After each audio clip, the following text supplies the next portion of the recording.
இப்போ நம்ம வந்து ஃபஸ்ட்டு பார்த்துட்டோம். எதை பார்த்தோம்? ஏர் பிளாஸ்ட் டைப்பை பார்த்தோம். அதுதான் தற்காலத்தில் இல்லைன்னு சொல்லிட்டோம். இப்போ மெக்கானிக்கல் முறை, அதாவது ஏர்லெஸ், இல்லாட்டினா அதுக்கு பேர் வந்து மெக்கானிக்கல் டைப்புன்னு சொன்னேன், இல்லாட்டினா சாலிட் டைப்புன்னு சொன்னேன். இந்த முறையில் இன்ஜெக்டட் நாசில் திறந்து டீசல் வெளியேறுவதற்கான அழுத்தம் இன்ஜெக்ஷன் பம்பு மூலம் உருவாக்கப்படுகிறது. புரியுதா சொல்கிறது? இன்ஜெக்டர்லேருந்து ப்ரெஷர் கொடுக்குறாங்க. இதன் அளவானது இன்ஜெக்ஷன் பம்பினால் அளவிடப்படுகிறது. இன்ஜெக்ஷன் பம்பு மூலம் டீசலில் உருவாக்கப்படும் அழுத்தமானது இன்ஜெக்டரை அடைந்து அதன் வால்வை திறந்து, சொல்கிறது புரியுதா பார்த்துக்க, இன்ஜெக்ஷன் பம்புலேருந்து நேராக எங்கே போகுது? டீசல் உள்ள உருவாக்கப்படும் அழுத்தமானது இன்ஜெக்டரை அடையுது. இன்ஜெக்டர்லேருந்து வால்வை திறந்து டீசலை நுண்துகளாக ஸ்ப்ரே செய்யுது. நுண்துகளை என்ன சொன்னேன் நான் இங்கிலீஷில்? ஆட்டோமைஸ்டு அப்படின்னு சொல்லியிருக்கேன். இவ்வமைப்பு எல்லா வகையான டீசல் இன்ஜின்களிலும் பயன்படுத்தப்படுகிறது. அடுத்து மெக்கானிக்கல் முறையின் வகைகள். இதை தான்ப்பா எத்தனை இருக்குது? 4 இருக்குது. என்னென்னா individual jerk type pump, common housing pump, combined pump, 4வதாக டிஸ்ட்ரிபியூஷன் பம்பு இன்ஜெக்ஷன். ஃபஸ்ட்டு எடுத்தோன்னே இண்டிவிஜுவல் ஜெர்க் பம்ப். இந்த அமைப்பு சிலிண்டரின் எண்ணிக்கைக்கு ஏற்ப தனியாக இன்ஜெக்ஷன் பம்பு உள்ளது. மேலும் இன்ஜெக்ஷன் பம்பானது ஜெர்க் வகை பம்பாக உருவாக்கப்பட்டு பொதுவான கேம் சாஃப்ட் ஒன்றின் மூலமாக இயக்கப்படுகிறது. நல்லா கேட்டுக்க, பம்பு கேம் சாஃப்ட். அங்கே உள்ளது என்ன பம்பு?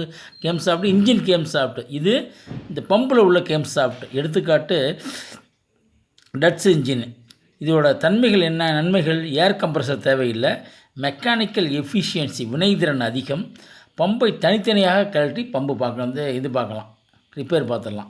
அடுத்து உள்ளது காமன் ஹவுசிங் பம்ப் இன்ஜெக்ஷன். பொதுவாக ஹவுசிங் ஜெர்க் பம்ப் இன்ஜெக்ஷனை பற்றி பார்க்க போகிறோம். இந்த படத்தோட காட்டுறோம் பார். இந்த அமைப்பானது தனி பம்பு இன்ஜெக்ஷன் போன்றதே ஆகும். வித்தியாசம் என்னென்னா, அவற்றில் ஒவ்வொரு பம்பும் தனித்தனியாக ஹவுசிங் மாதிரி இருக்கும். ஆனால் காமன் ஹவுசிங் வகையில் எல்லா பம்புகளும் பொதுவாக ஒரு ஹவுசிங்கில் இருக்கும், ஒரே யூனிட்டில் இருக்கும். இதில் வந்து அப்படி இல்லை. ஜெர்க் வகை பம்பில், ஜெர்க் வகை பம்பானது நடைமுறையில் உள்ள டீசல் வாகனங்களில் பெரிதும் பயன்படுகிறது. இதுதான் தற்காலத்தில் அதிகமாக ஜெர்க் பம்பு எதில் பயன்படுது? அசோக் லேலண்டு, கோமட் அப்படின்னு பயன்படுது. இந்த படத்தை கீழே பாரு. ஃபியூல் டேங்க் எப்படி வருது? Fuel pump. ஃபியூல் பம்புலேருந்து நேராக எங்கே போகுது? ஃபியூல் டேங்க்லேருந்து ஃபியூல் பம்பு. ஃபியூல் பம்புக்கு பேர் என்னென்ன பம்பு சொல்லியிருக்கோம் நம்ம? ஃபியூல் பம்ப் என்ன சொல்லியிருக்கோம்? ஹேண்ட் ப்ரைமர்னு சொல்லியிருக்கேன். அதுலேருந்து நேராக எங்கே போகுது? இன்ஜெக்ஷன் பம்புக்கு போகுது. இன்ஜெக்ஷன் பம்புலேருந்து நேராக இங்கே போகுது, இன்ஜெக்டருக்கு போகுது. இதுதான் இந்த ஏர்லெக்ஸ் இன்ஜெக்ஷன். அடுத்து கூட்டு வகை காமன் பம்ப் இன்ஜெக்ஷன். இதில் இன்ஜெக்ஷன் பம்பு, இன்ஜெக்டர் என தனித்தனியாக இல்லாமல் ஒரே யூனிட்டாக உள்ளது. அதாவது யூனிட்டின் மேல் பாகமானது பம்பாகவும் கீழ்பாகமானது இன்ஜெக்டராகவும் செயல்படுகிறது. எனவே பம்ப் இன்ஜெக்டரை இணைக்க இன்ஜெக்டர் டியூப் தேவையில்லை. சிலிண்டர் ஹெட்டில் மேல் கேம் சாஃப்ட் அமைக்கப்பட்டு பம்பானது இயக்கப்படுகிறது. இது எதில் பயன்படுது? கமென்ஸ் இன்ஜினில் பயன்படுது. புரியுதா உனக்கு? இதோட நன்மைகள் என்ன? எளிய அமைப்பு கொண்டது,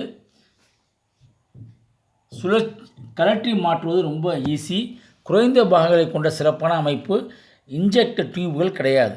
கடைசியாக 4வது உள்ளது டிஸ்ட்ரிபியூட்டர் வகை இன்ஜெக்ஷன்.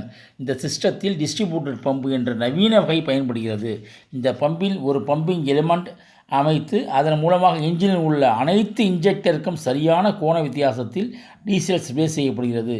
இவ்வகை பம்புகள் தற்காலத்தில் பெரிதும் பயன்படுகின்றன. எடுத்துக்காட்டு டிப்பர்லாம், பெரிய ஹெவி டிப்பர்லாம் இருக்குது பார்த்தியா? அதெல்லாம் எப்படி இருக்கு? Distributor type injection. அது படத்தை பார்த்துக்க. ஃபியூல் டேங்க்லேருந்து ஃபியூல் பம்புலேருந்து நேராக எங்கே போகுது?